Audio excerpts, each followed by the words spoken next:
The Short Game is listener-supported on Patreon. If you'd like to support the show and join us on our Discord, head to theshortgame.net or patreon.com/theshortgame.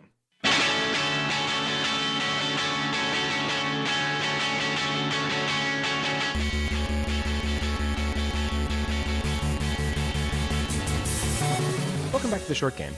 This is a show about short video games, games that respect your time. I'm Raygan Kelly, and I am joined this week by my very cool co-hosts. Laura Nash. Well, you think I'm cool? It's just something I say for the podcast. I'm Shane Kelly. Nice bit. Yeah. And we are talking this week about A Hand with Many Fingers, a first-person investigative thriller. So this is a game that I was kind of excited to play because I don't see very many games that use this style of storytelling. And I think we've had a bit of a mixed experience with it, but it's still really interesting to talk about. Who wants to take a crack at explaining what A Hand with Many Fingers is? So the premise of A Hand with Many Fingers is that you are a maybe postdoc, graduate school, something like that. You're getting your thesis done, and your professor has sent you to the archives to do some research for an article he's writing. You move around this library, going between boxes, card catalogs, and actual newspaper clippings you pull out of those boxes to try to assemble a conspiracy. You're trying to find out information piece by piece, literally piecing together on a conspiracy board full of red twine what happened in the past. And it is really about the research into what was going on in Sydney, Nicaragua, etc. Yeah, and the interesting thing about this is that from a story perspective, it's based on real historical events.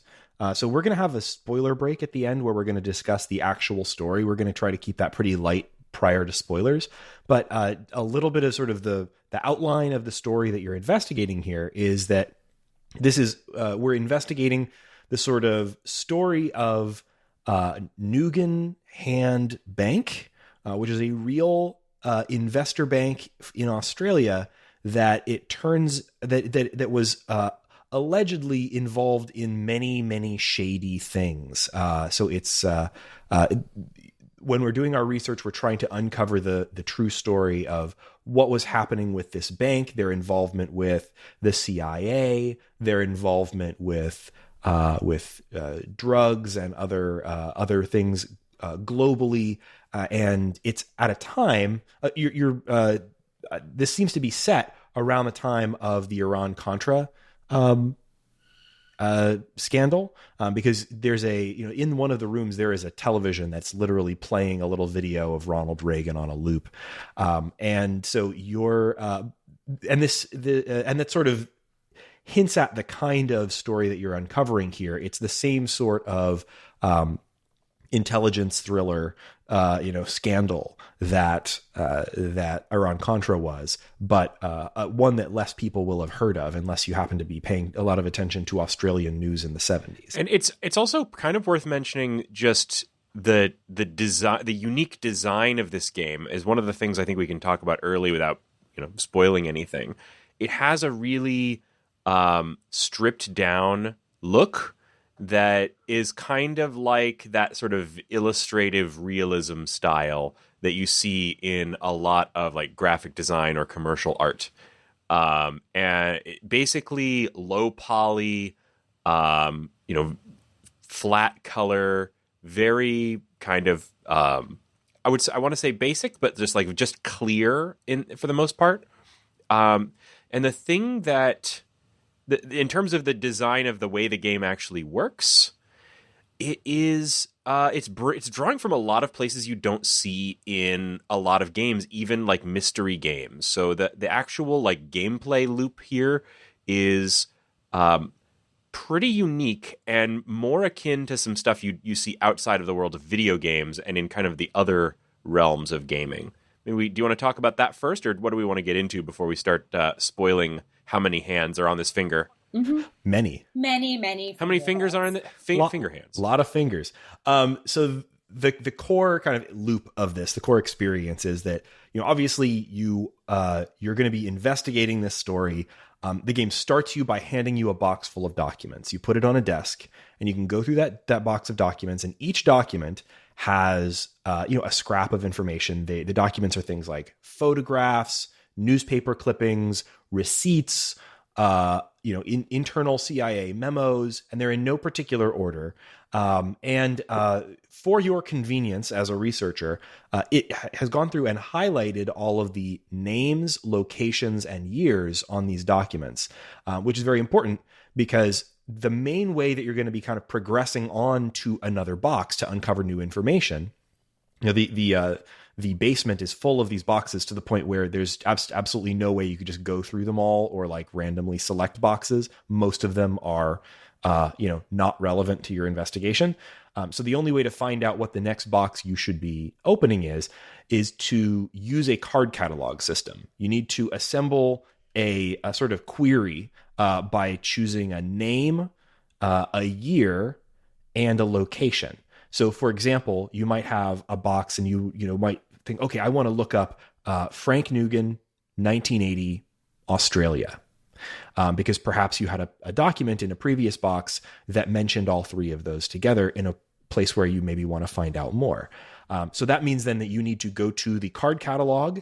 The card catalogs are separated by region. So you would find the like Oceania card catalog, for example.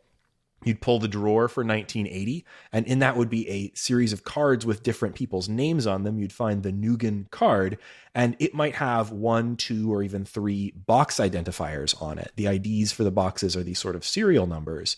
Then you need to go, and we're talking about, by the way, this is all in first person. You're walking around with a, in my case, like WASD, like mouse look kind of arrangement. You then walk downstairs to the basement, find the box you're interested in, bring it back up the stairs, put it on the desk in the office, open it, and repeat that process. And so that's the sort of core loop of the game. A sort of side part of that is that every time you get these documents, you have the option, or actually you have to, if you pick them up, you have to put them somewhere. You can pin them to a cork board in that office. You have a large cork board and you have a large map cork board. And you can pin all of these documents on either one anywhere you want. And if you like, you can use a interface to draw little lines or like red twine between them in the sort of traditional, like crazy person research, conspiracy theory cork board with a bunch of red twine on it kind of thing. So that's kind of the core experience of the game, using this sort of research interface, this sort of very analog kind of clunky research process to try to uncover the details of this mysterious story. The thing that really drew me to this game was the corkboard. Because although this game is very much up my alley in terms of its subject matter, I think it's very cool that it's based on a real story. Not just based on it, it's using real names, real events, real photographs. Mm-hmm. Fake documents, it should be said, but they're like fake documents about real events. Yeah.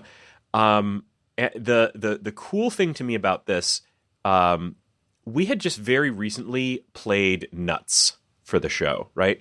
Nuts is a spy game in a sense. You are setting up these cameras to like spy on, in this case, not, human beings, but squirrels, which, is much more interesting, I have found.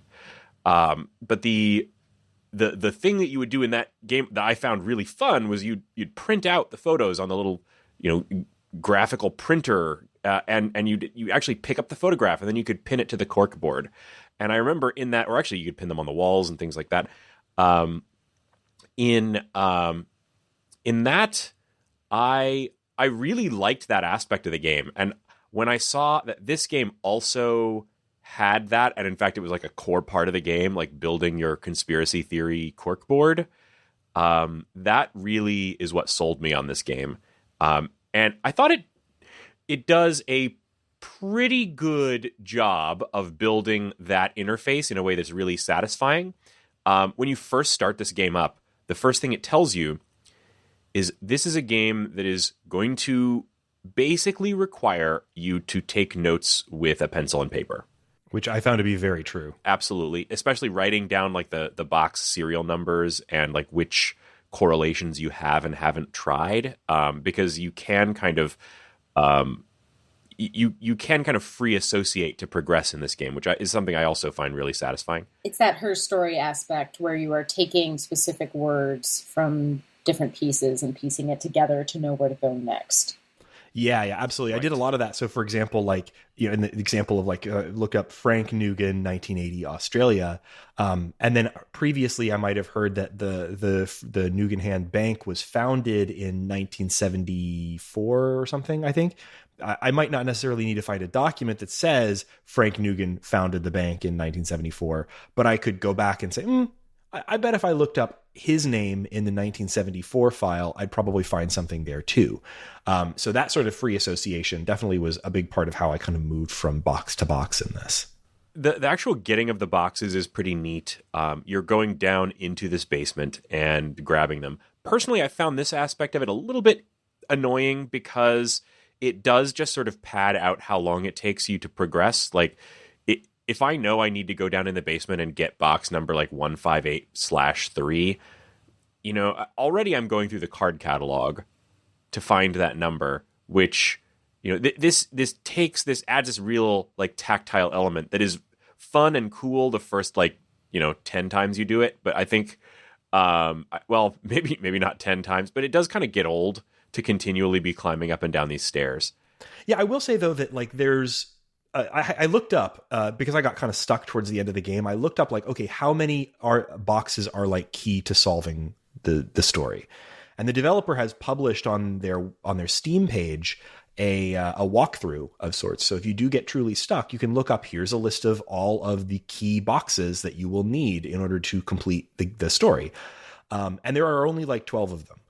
So it's not an extremely long game. But I kind of share. Oh yeah, it's like 2 hours max. Yeah. But I kind of share your feeling about that. Probably, if you've been frustrated a little bit, maybe you're like really struggled to find that next box, then the walk down or the walk back up with the box can feel a little bit tedious. It's clearly like part of it, but it's one of those things that like, it's hard to say where this element will wear out its welcome for you. And for me, it was still kind of a neat aspect of it most of the way through, but I definitely know what you mean. For me, it's funny. This didn't bother me at all. Mainly, maybe because I was having a lot of issues elsewhere.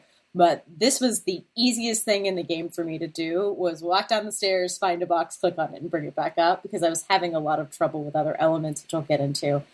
But to me, it was almost like, it was kind of like, I wish I could have grabbed 5 boxes at once. But that was the main artificial limit, was that you can only grab 1 box at a time.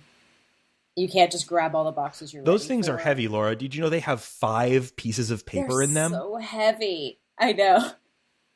It would just be really, there was a kind of lottery element, because you go down and you have a list of 5 boxes and you grab the first one, you put it down, and it's useless. I mean, there's some stuff, but it doesn't, it just repeating everything you know. The really frustrating thing for me was going down the stairs, looking for a box and finding it gone, and realizing that I was going to get a box I already had. You already had. Yeah. I was very careful about crossing off boxes I had already picked up. Yeah. My notes weren't probably the best. What's really funny is I if you do try just like going and grabbing random boxes, it will let you carry them all the way up back to the desk, even if it's a box that is, I would say probably 90% of the boxes in the game are just like red herring boxes, and if you take them to the desk and put them down, it basically says, "Yeah, no," then the box just like vanishes. I honestly like that to me kind of broke a little bit of the immersion. The fact that like I couldn't just sort of leaf through the records and like find anything like unrelated or intriguing or interesting. Like, I think if this were maybe part of a larger game, I don't think this concept itself would work at a size that much bigger than it is. But if it were part of maybe a larger investigative game or puzzle game, as a mechanic, I think it could really work. But in that case, I would really want to be able to just sort of like dig through. I'm a big fan of like the holistic detective, It would have been really Gently fun. style. Yeah. Had you picked up a box so when you grab a box and you open it, like 3 or 4 articles, like a couple of articles will pop up that are considered pertinent to the case. I would have enjoyed if when you pop up, there were like 10 pieces of paper and maybe like a trash can or a discard pile, and there were things that you couldn't put on your board because they were unrelated, and you had to put them in a discard pile. Like just to like a "this is useless" piece would have been really fun. No. Yeah, have the papers come out of the box and then just slowly slot into a folder called unrelated war crimes. Exactly. Something like that. I when you mentioned this, Shane, on the Discord, I immediately thought like it really would have, if this game had an unlimited budget, because this is a $5 game on itch and Steam made by a single developer. There's no way this was really have been possible in this scope, but like it would have been amazing if those other boxes had other mysteries in them. Like if I could go in there, pick a random box off of the shelf and just start exploring some other different story, maybe with a bunch of related boxes elsewhere. Like there's hundreds and hundreds of boxes in these rooms. So it would have been a massive amount of work to construct anything even remotely, like that. But it really was kind of like, wow, there's all these boxes. It's so cool that I'm in this weird CIA annex with all these documents, and you just want to look through them all. And the fact that the only boxes that you can even open are the ones that are directly the 12 that are directly related to the case. It's a little bit immersion breaking, and I guess a little disappointing. The main thing that I was kind of excited about with this game was that we talked several times on this show about how Her Story, when it first came out. We just re-aired that episode last week, and I remember when we were in that episode, we talked about that the Her Story formula felt so new and fresh, and it felt like something that people were going to immediately copy, right? And Her Story did two kind of really unusual things at its time. One was it was a game that was using FMV in a way that had never been used in games before, and that has not very out of fashion. Yeah, very out of fashion, and still very out of fashion. There have been a few FMV games that have come since. Like I remember we covered Erica, for example, but like not a ton of FMV, and even fewer games about research. So Her Story, if you haven't played it or you don't remember, is a game about trying to unravel a mysterious story that is provided to you in the format of a sort of totally unorganized database of video clips of police interviews. And you can't just watch them in order. You can only search for them by topic or by word keywords.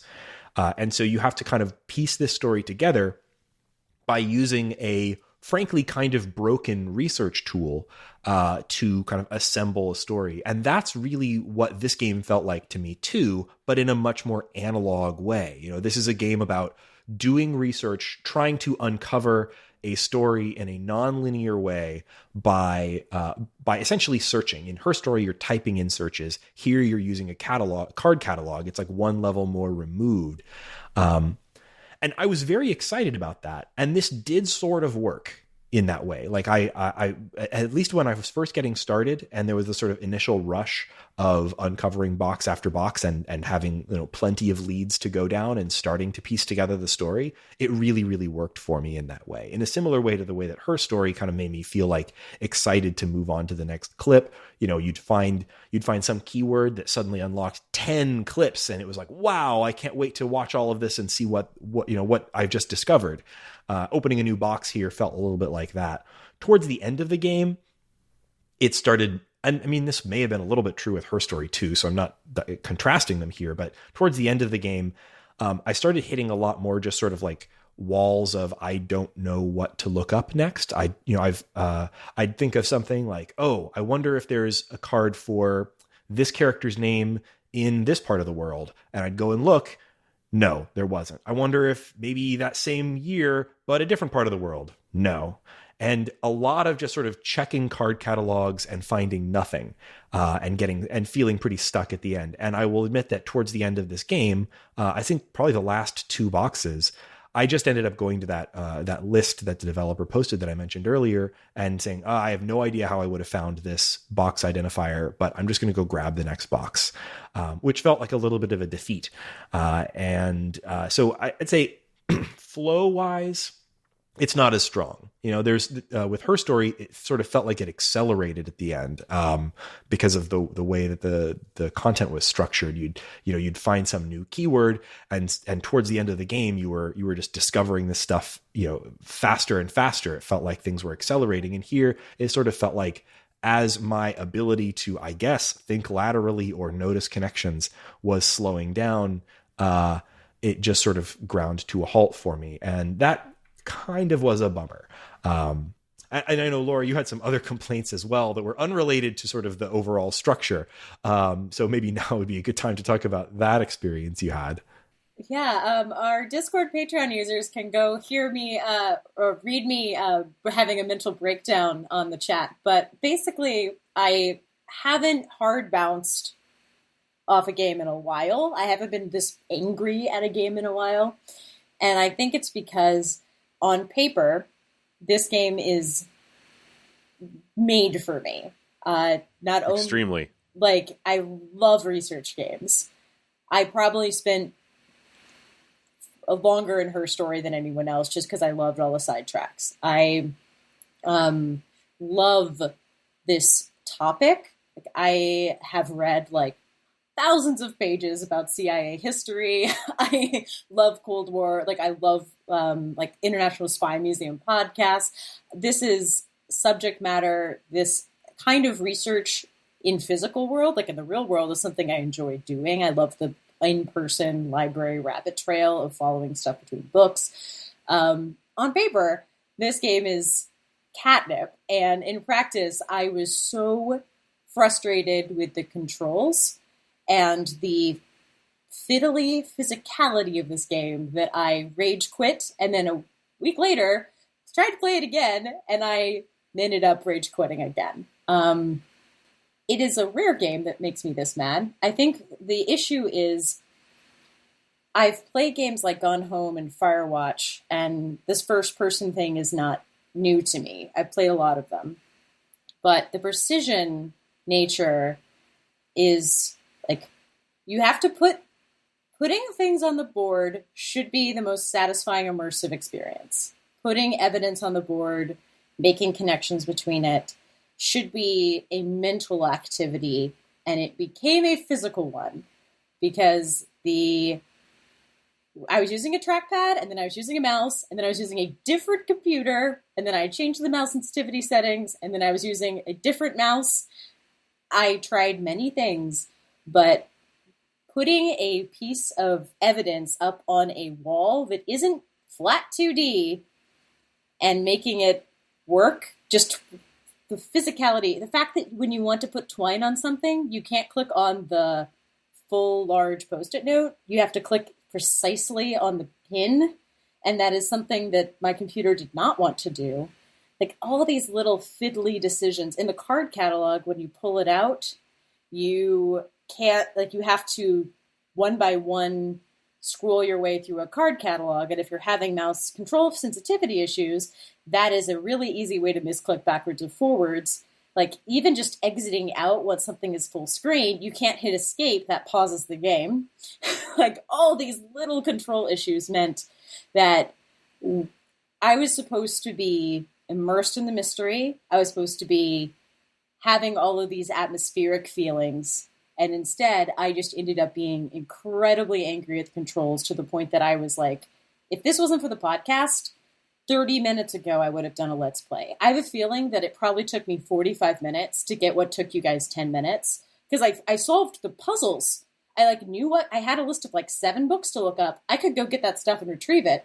But I was supposed to be enjoying reading the articles and putting them on the board. But even just turning around with my article, something was weird with the camera. It kept putting me on the ceiling. I was just if I could just grab an evidence board, click a button, and then stick it on a 2D board, that would have taken me 2 seconds. And every time it was 45 seconds to a minute. And it just drove me up the wall. This exact corkboard interface is a thing I do every day virtually for my job. I do virtual whiteboards, virtual corkboards, basically. And so I am extremely well versed in that and their shortfalls. So this made me feel like I was doing my job, but in a seen on TV commercial where it's like, she can't use the popcorn, or like it was QWOP, but for my job. And I was like, why? It was like Octodad, where I like forgot how to walk. I was like, these are things I do all the time. Why is this so hard? It's like you're opening up Microsoft Word, but in a first-person shooter. Yeah, right. yeah, That's and you're what I trying to like. interact with this like totally flat thing, but with mouse look. I totally agree. I found that pretty frustrating changing too. my view to be like, I was like, I want to put this article on a wall, and the wall kept defaulting to a 3/4 isometric point of view, where it was like, do you want to put the article far away from you or close to you? And I was like, I want to put it next to the other one. Just let me put it next to the other one. Yeah, I think I had less trouble with this than you, but I definitely got frustrated with it occasionally too. And I think really I don't know what this would have taken for this game to accomplish it, but I really think this game ought to have a special mode that it would go into, like when you are arranging the whiteboard, where it would essentially become 2D, and rather than having like the camera tied to your mouse, just let you mouse around on the corkboard. It doesn't really make sense to do that in 3D in first person. Just do a flat corkboard where I can click on something, read it, like zoom in and out. Like I literally use these interfaces. You can't do it in Unity easily, I'm sure. And the rest of the game isn't in Unity. But to me, the heart of the game is making that board of evidence. And I would rather have that be the main experience of the game than have an immersive 3D world I wander around. So this is an interesting point, though. Like you say, that's the core of the game, and it clearly is probably one of the most important parts of the game as far as the developer is concerned, too. All of the marketing materials center on the corkboard. The like artwork for the game is a picture of the corkboard with the title over it.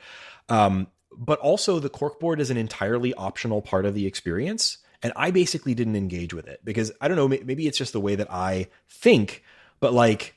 I was just like, I'm just reading through these articles, right? I just wanted to read enough that I would understand the story. And the idea of like spending some time to think about, okay, well, what should I tie to what with twine? That wasn't interesting to me. And it certainly didn't help me make connections. Cause like you kind of have to know the connection, and then it's like, okay, I already know the connection. I'm not going to forget it between now and the next time I come back to this room. Why do I need the yarn? But the game requires, when you look at an article, you have to put it somewhere. Yeah.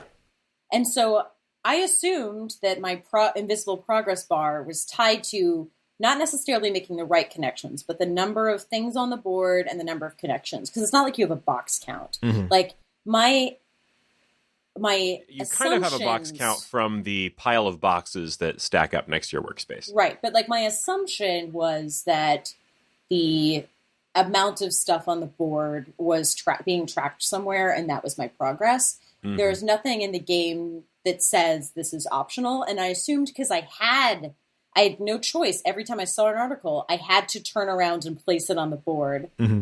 You do have to place it on the board. My approach was basically like, I'm just going to throw everything up onto the board and I'll make these connections with yarn later. And then I never ended up really doing it. I did a couple of yarn lines just to kind of experiment with the interface. I found it a little frustrating like you did, but then I didn't really engage with it any further, which is a bit of a miss because it would have been fun to do that more.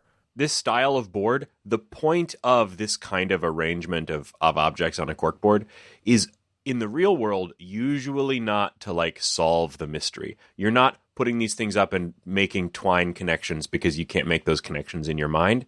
The point of this kind of thing is usually as a presentation aid. So people make this kind of board and then take it to, I don't know, the lead detective and say, "Boss, I've cracked it. Look." So I kind of wonder if that's part of it. But it's also a grouping mechanism. Like, to me, this is also probably taking a lot of my baggage around whiteboards, but the point is to be able to quickly group and regroup things together to make unforeseen connections. So you initially might be grouping things by the order you get it. You might group by people, but then you say, maybe if I rearrange this by country, that's an interesting way to find new connections. Like, maybe if I connect by theme, like, this is financial fraud, this is like how people died, this is like, that's what I wanted to do with the board, was group and regroup stuff. And using the board was such a painful experience that I never even tried to do that because it was useless to me. It was so frustrating that I didn't get to use the board how I use boards to think. Like, I think of it as an extension of my brain. Like, this is how I use boards. So the fact that I could barely put a thing on a board, let alone move it, meant that I was mad I had to use it in the first place. Yeah, I totally get that. And it's a bit of a miss. I could see, like, I actually kind of wish this game had made it more explicit that the board was optional. But it is, like, it's also kind of one of the central, like, design ideas of the game. So I can see why they really want to encourage you to engage with it. It's just a bit of a miss. Actually, a pretty serious miss in my opinion, but and maybe even more so in Laura's. Sorry, Laura. It made the game basically unplayable, and if I wasn't so intrigued by the game, and like I really wanted to play this game, and I literally yelled at the computer, "Why won't you let me love you?" Because I was so mad at it. Because I wanted, like, the promise and all the writing and everything was like, I should love this game. I just wish that it was not. Again, I felt like such an idiot for the controls. And in a game like this, I want to feel like an idiot for not making the mental connections. I want to feel like a puzzle idiot, not a. I will always hate a game where I feel like a control idiot. Yeah, I have a suspicion that there is some technical limitation going on here because, like, I definitely don't love, like, using 2D interfaces with mouse look. Like, if I'm playing a first person shooter where you have to, like, go up to and use a computer, this happens a lot in things like immersive sims. Sometimes they'll have the approach where it, like, pulls up the screen and you can free mouse around on the screen. But other times you have to, on the fly, aim your camera at a button on the screen that might be at an arbitrary height and at a weird oblique angle to you. And it's never been a good thing to do. It's never, ever been good. So, like, I totally share that frustration, but also I think, I suspect that there might be some technical angle here that, like, it's maybe because I played this on Windows. Did you play it on Windows or Mac? I played it on Mac, on 2 Macs, including a newer one. Shane, did you play this on Windows or Mac? Both. Oh, okay. Did you find any difference on your end between the... No. Okay, so I was wondering if maybe it was that, but I guess not. So I found it frustrating, but I found it frustrating in a way that I was familiar with other games. Like, I've dealt with this kind of, like, poke a button on a 2D screen using a first person camera before, and I hate it every time, but I can do it. I know that there are other environmental immersive aspects to this game that we'll get into. Like, as you research, like, more things happen. I wanted to not be mad. For example, I don't think it's a spoiler to say at some point a phone will ring. I was mad that I had to, like, go to the phone and pick it up because I had just finally gotten something to work. And I should have been like, oh, cool, the phone is ringing. And I was like, oh no, another, like, object I have to interact with. The phone was fine to deal with. But at the time, my thought was, oh no, is this going to be another interface problem? Yeah. And that was a disappointment because I wanted this. I think this game, had I had no control issues, really would have worked on me, and I just was disappointed. Yeah.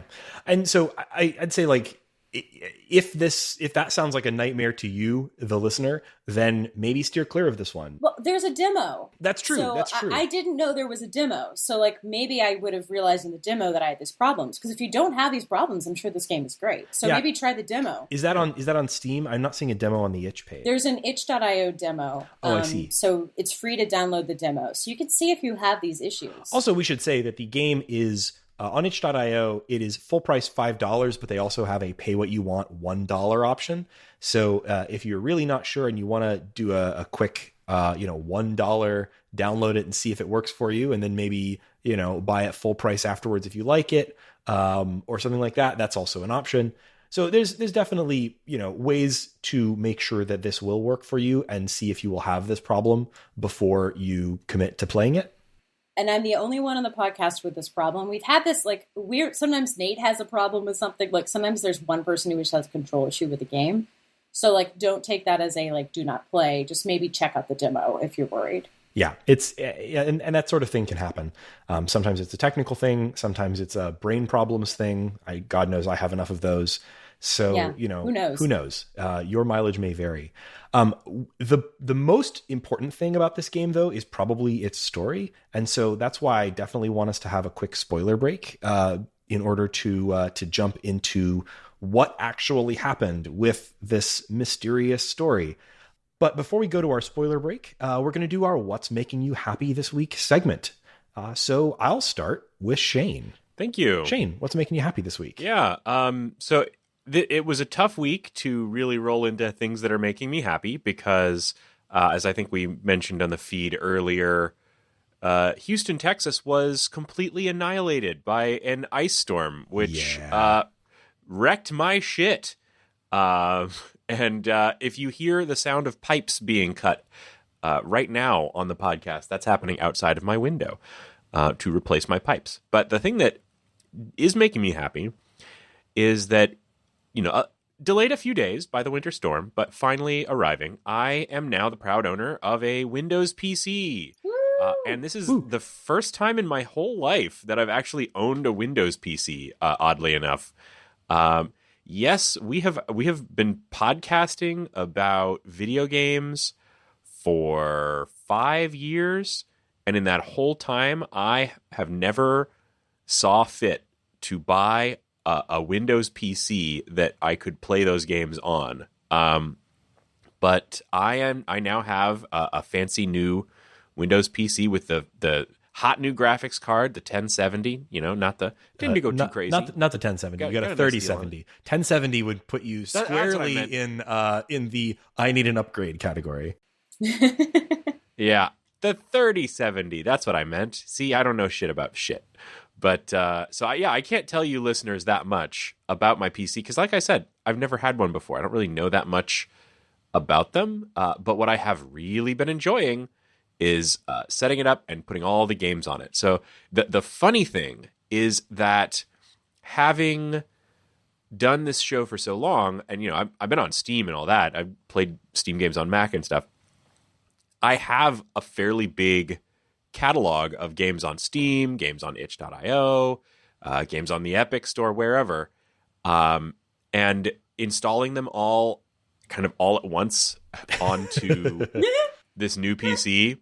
Well, first it annihilated the data cap on my home internet connection, which I have never actually exceeded before, but I have now exceeded for the first time. And second, going back and playing games that I know I like, but finally with actually good graphics is just awesome. And I have really gotten... It's very easy for this to happen for me, I have learned, but I've been pulled back into No Man's Sky. That's one thing that has just really pulled me back in, because that's a game that really benefits from looking good. And it's one I've spent probably hundreds of hours in, and it's really easy to just sort of slide back in there and kind of see, oh, look, when I build the base here, I can see the clouds. The clouds look so much nicer. Ooh, and the colors and the little animals. I can see the animals from farther away. Look, they're moving in herds. They do move in herds. Thank you. Thank you.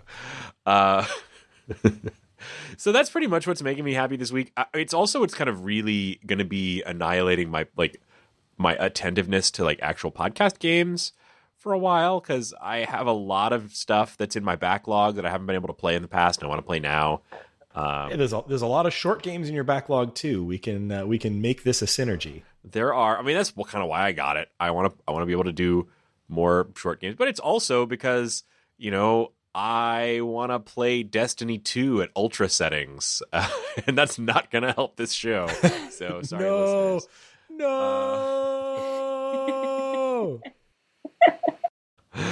So that, that's what's going on, and it is a pleasant distraction from the fact that I am still not completely fixed from all my pipes busting. I am still washing I'm not washing plates. I'm using paper plates, but those things that I must wash, I'm washing in the bathtub.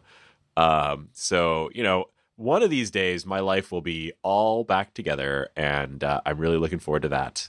But until then, I have No Man's Sky. That's awesome. My what's making me happy this week is a bit of a spin off of that, which is that, like I mentioned already, that I rebuilt my gaming PC recently and got a subscription to what's it called, Xbox Game Pass for PC.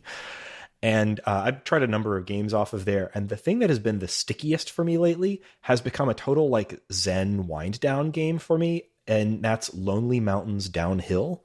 Have either of you guys seen that game? Laura, you haven't seen not that? at all. So Lonely Mountains Downhill, it's not new. I think it came out like 2018 or something. It's a downhill mountain biking game. And it's really slotted perfectly into a sort of like a wind down game spot for me. I almost didn't want to talk about it here because I was like, maybe we could do a show on this, but I kind of just don't think it's right for the short game because it's mostly about downhill mountain biking. It's actually pretty meaty. There's a lot of content, so I wouldn't think it's necessarily a short game necessarily. But it's just like, so first of all, visually, it's got this really beautiful sort of like low poly, but lots of like sort of textural detail kind of look to it. It's it's a bit of like indie game the aesthetic right now, that sort of low poly 3D, but it's really, really beautifully done, and it's all in these like this natural settings. So the game is arranged into a bunch of mountains. Each mountain has a number of different tracks down the sides that you can take, and you're just starting at the top of the mountain and biking your way down. And there's various different challenges, things like, how fast can you do that mountain bike down? How many times do you fall off of your bike? Because like you brush against a rock and you go ragdoll flying off the mountain in a very amusing way. What's a little unusual about this game, what makes it look like it wouldn't work, and what kept me from playing it originally, is that this is a game that uses a sort of 2D style camera, like a third person camera where you're looking down on the mountain from sort of like a 2/3 perspective, I guess. And it's a pretty close crop, so you can't actually see that far ahead of you on your path. I think of it as a little bit like the downhill mountain biking version of a platformer. So it and also the controls are a little bit unusual. At first I didn't jive with them, and then instantly after like a couple of runs, they clicked, and now they feel perfect. The controls are extremely good in this game, but initially it seemed like they didn't work. And that's basically that they're screen relative controls. So like you're hitting left or right on the screen to like aim your mountain, left or right relative to the screen. Which is weird considering it is fully 3-dimensional. It's like, it's there's so many things about this game that seem like it shouldn't work, and yet it really, really does. There's no music whatsoever. It does entirely just sort of like environmental sound. So like during my work day yesterday, I literally just booted up the title screen and used it for background noise, because it's this like beautiful like nature sounds background, right? Or like you go near a waterfall and you hear the sounds of the waterfall in the distance, that kind of thing. But there's just something really, really bizarrely compelling about this game. So anyway, I want to recommend people check that out. It's on basically every platform. It's not on mobile as far as I know, but it is on, Steam and the Nintendo Switch and all the platforms. So I really, really like it. You should go check it out. So Laura, what's making you happy this week? So, the days are full of endless monotony. So I have decided that, hobbies take a lot of effort. What I really need is something to make each day feel a little different. So I've purchased 2 like sampler packs of things that are going to sound very bougie, but they're cheap and they're definitely making each day different. And those are perfume samples and tea samples. Oh. Hear me out. They're so pleasant. You are probably sick of your apartment, and you are smelling the same things every day, unless you can cook food, but basically like it is novel to get a different smell. And you can buy 2 milliliter perfume samples for like $4 to $8. And they last for 24 sprays, which is more than anybody not going anywhere is going to use. And I bought like 4 or 5 of them. I bought like about $20 worth of perfume samples. And it is just so novel to spray like one spray on your wrist and just be like, you smell something different. And it's dumb, but it's very exciting midday to be like, what is going on? Like, what a novel experience I'm having at 2 p.m. randomly. So there are also cologne samples if you're a dude. Like, also the thing is in real world, I don't tend to wear it because I am worried about annoying coworkers with scent. Like, I'm very worried about people who have allergies. Now you got only one person to annoy in your space. It's myself. I just annoy myself. And if I don't like it, like the thing is I'm also washing my hands so much that like, if like you wash off the scent, you can replace it with a new one if you're bored.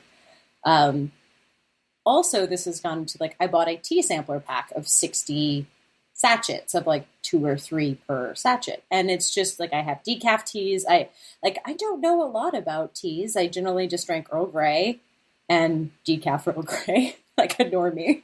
But now I'm like, oh, do I have opinions about Ceylon? And like, what about this? Like, is it better to have organic chamomile? I didn't pick these out myself. I didn't have to do the effort to know stuff. But now I can actually like, if I want a hot beverage that's not caffeinated, I have 15 options. And if I want a caffeinated beverage that's not coffee, I have, another 30 options. It's been really nice. Again, cheap. Tea is super cheap. It is giving me some novelty, and I feel like I'm learning a new skill. Like, I think I'm going to come out of this with opinions about perfume and opinions about tea. Finally, new things to be a snob about. I can't wait. That's all I want. No, honestly, we've kind of done the same thing with the tea. My wife, I don't know where she got it, but she came home with some kind of like thing with 30 different types of tea, and I've kind of been working my way through it too. And it's nice. I drink a lot of coffee in the mornings, but tea is a good afternoon beverage. Tea is a great afternoon beverage, and it also is like a good excuse to get up from your desk. Mm-hmm. Like, I'm gonna go boil some water. Like the water, like in 5 minutes, I will have tea, and then like I get to drink it and like form an opinion on it. And it feels so funny to be like, we need new things to have thoughts about, but like it is much cheaper and less detrimental to my health than like trying a wine of the month or a whiskey of the month. Like, this just feels like a daily thing I can do. Mm-hmm. It's kind of like if I was in an office or the WeWork, like maybe there would be snacks. Like, there's no surprise snacks. That's true. And I have to surprise myself with like, and do I like peppermint tea? Maybe I don't. Like, let's find out. Like, it sounds so corny. No, I completely understand that. Like my wife is, still going into the hospital to work. Not every day. She's still working partly from home, but like they have like a lounge with snacks there. And occasionally she'll Snapchat me photos of like, oh, look, they have these like Oreo thins here. And I'm like, I haven't had a new snack that I didn't specifically choose from a grocery store in a year. Yeah. So like, I am hoping like there might be more sampler packs in my future, but like kind of grabbing a bunch of stuff in an area you don't know about, like cheap stuff, putting it in the cart, stuff you use that's disposable, like stuff you can use and never see in your apartment again, has just been bringing me a lot of joy. You drink tea and then you throw it out. Like, it's done. Mm-hmm. I feel like I've done an activity, lame as it is. It's not a hobby that requires a lot of additional equipment or space in your place. No, and you feel like you've done something just for you. And it's not like skincare where you're like, is this going to make me break out? It's like, does this little tiny bottle cost $60? No, this little tiny bottle, like this tea bag, cost me like 50 cents. Nice. What a good luxury. Yeah. Well, that's a really, really good suggestion. That's a good making me happy this week. So thank you, Laura. And tea and perfume samples. And in case you're smell good. Nice. So in case you're hopping off here, we're about to go to our spoiler break. So here's the admin and outro. I'm Raygan Kelly. You can find me on the internet at Raygan K on Twitter, and you can find our show on the internet at _shortgame or www.theshortgame.net. On our website there, you'll find a contact form. That's a good way to reach out to us if you want, or you can email us, info@theshortgame.net. You can also contact us on our Discord, which is an exclusive benefit of supporting the show on Patreon. So if you go to patreon.com/theshortgame, you can support us at even just $1 a month and get in on the Short Game Discord, which is where we plan the show. We talk about the games we're playing. We have lively discussions of game design and things like that there. We also post various GIFs and things. So if you're interested, join us there. We'd be happy to have you. I'm sure we'll be talking a lot about baseball next week. Oh my God, I can't wait. I cannot wait for more baseball. So yeah, join us for that there. And Laura, where can people find you? You can find me on Twitter at Laura J. Nash. And Shane had to emergency drop off of the podcast. So by the magic of editing, he'll be back for the spoiler break segment. But you can imagine Shane is here, and he would have said you can find him on Twitter at 8BitShane. And listeners, here it is, your spoiler break.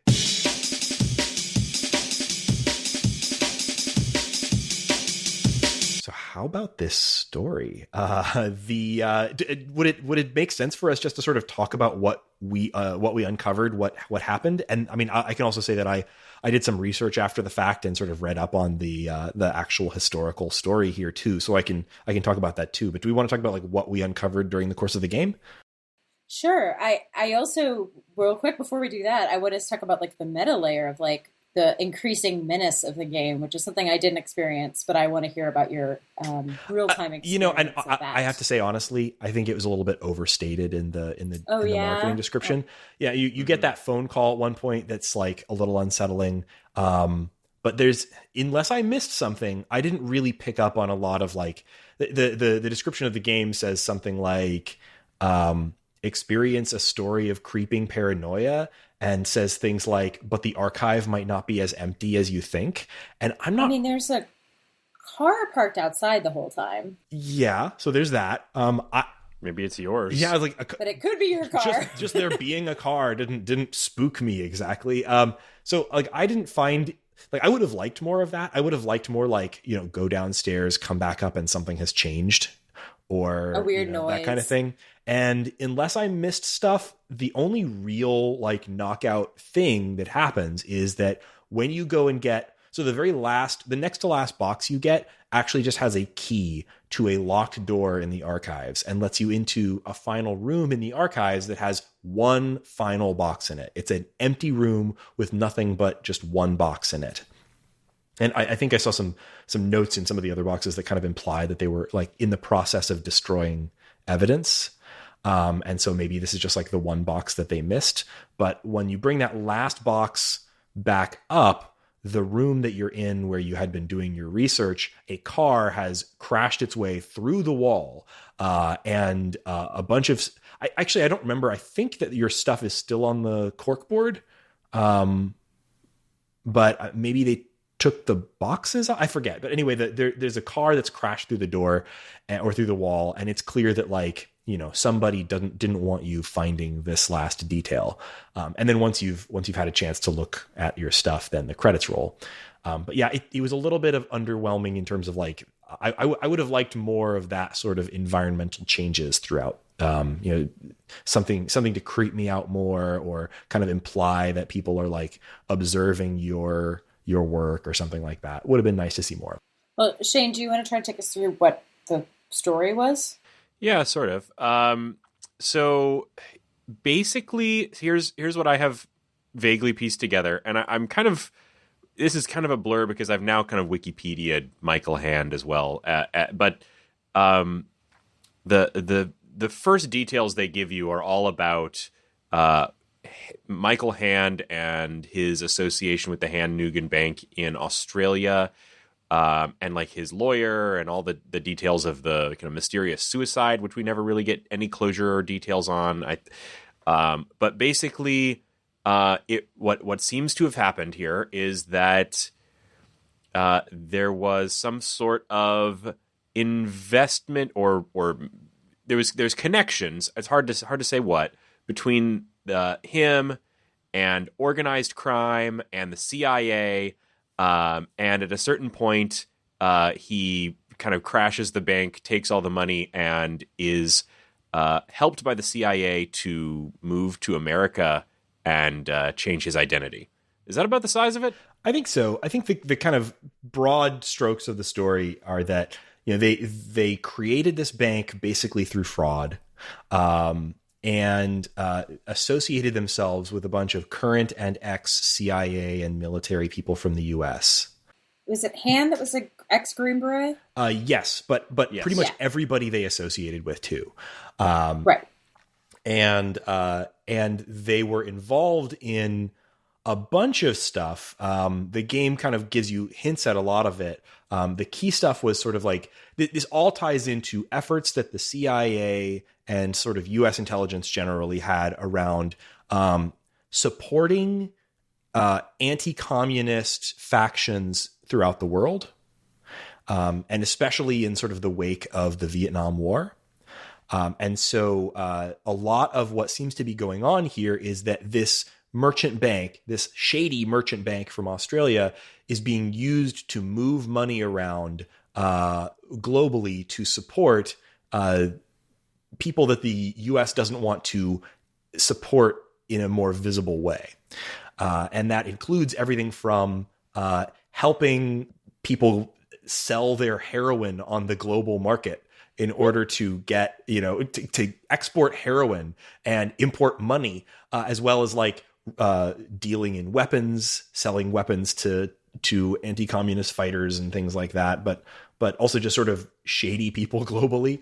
There's a lot of like little details, and I'm not really the right person to summarize it, but you do learn a lot of really interesting little tidbits about this stuff.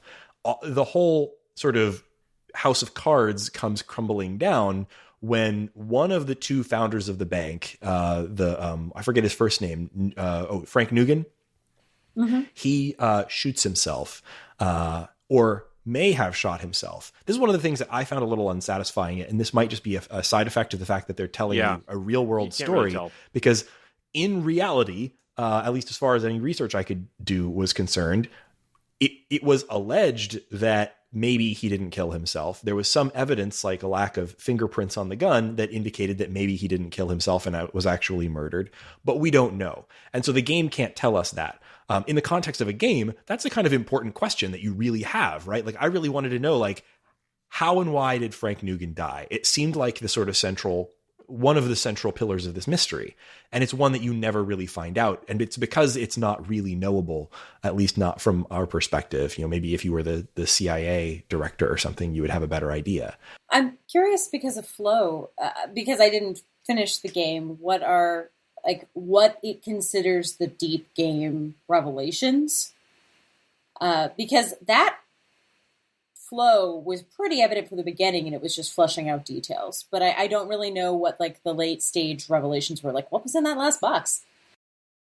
Oh boy, what was in the last box? This is another element of it. Like, see, that's the thing I think you would remember. Yeah, and I don't. And that is a sort of a weird thing. Do you remember that the car hit the building? Yeah. That's the thing. I think this mystery is, I mean, it's intriguing because we're talking about a true story mystery in a game, but it wasn't a mystery that I felt super compelled by. Like, it wasn't one that I was like, oh man, I can't wait to find out what this ex-Green Beret did. Yeah. That, you know, why did he track?